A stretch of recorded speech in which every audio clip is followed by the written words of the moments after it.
Welcome to toy-polloi. Hello and welcome to another video from toy-polloi.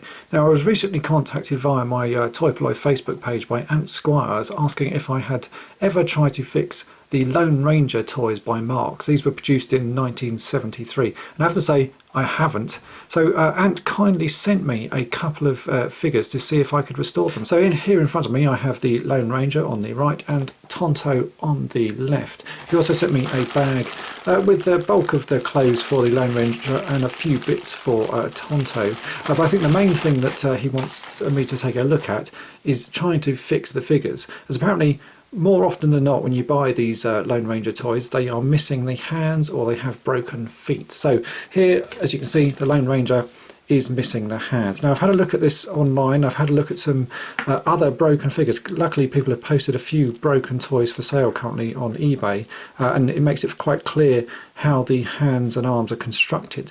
And I have to say, from my initial sort of looking at it, it doesn't look like you're actually going to be able to fix the hands because of the way that they're attached into the body.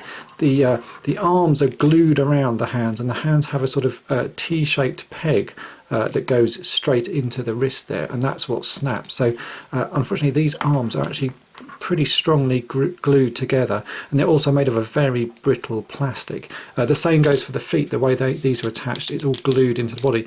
There's more chance of being able to split this leg open, but it's still because the plastic is quite brittle, I don't think that's going to be an option. So I think the way to fix these is actually to find a few different broken versions of a figure and then try and cobble together one out of the broken one. So I think the first thing I'm going to need to do is actually sacrifice one of these figures and try and break it apart and see how it's constructed. So I think, I'm afraid, poor old Tonto here with his broken knee, he is just going to have to be broken apart. The legs themselves are held on with elastic, as you can see, and that goes up into the body. As you can see, just there, it goes through the pelvis and into the body, and then you can't really see what happens inside. So I want to break open this chest piece and see the construction. It also sounds like, if you listen to this now, that there's some sort of spring or metal thing going between the two arms and also under the head. You can hear there's something going on, but again, if I pull the head off, like so, it's just a plastic peg, and you can't actually see inside the body. So I'm going to take this out to my workshop now and try and crack this body open. I have a feeling it will just shatter into many pieces, but it will still give me a good idea of how this is constructed, and then how possibly we can go ahead and fix it.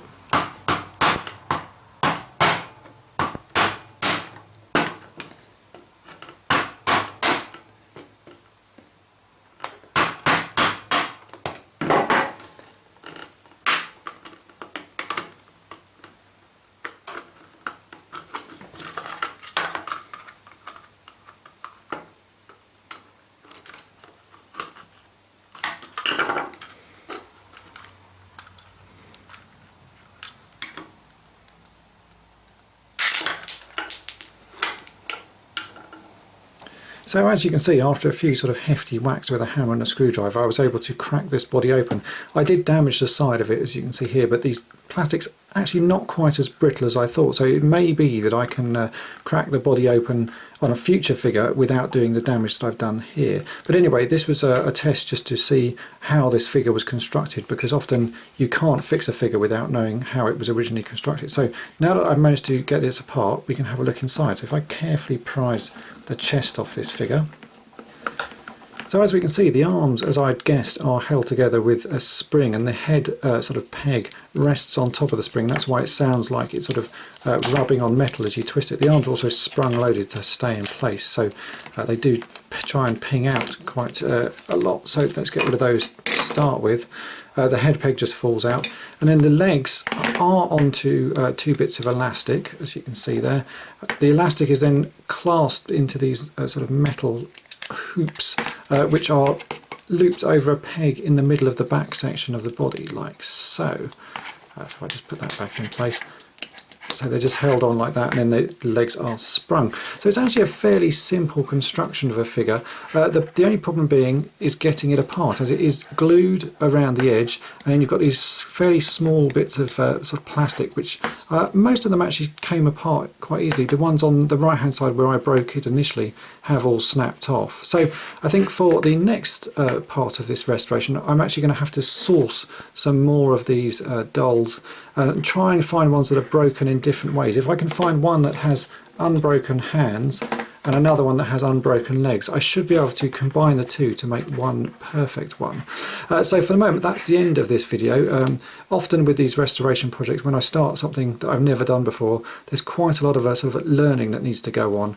And in this instance, because this is a figure I've never had before, I'm just going to have to start in small stages. So that's it for this video. Join me in part 2, when hopefully I will have managed to source some more of these Marx Lone Ranger figures from 1973, and I'll be able to do more of a restoration. But as it stands, just breaking one apart has given me quite a lot of information. So thanks for watching. Thanks for watching toy-polloi. Subscribe for more great videos. You can also follow toy-polloi on Twitter and Facebook.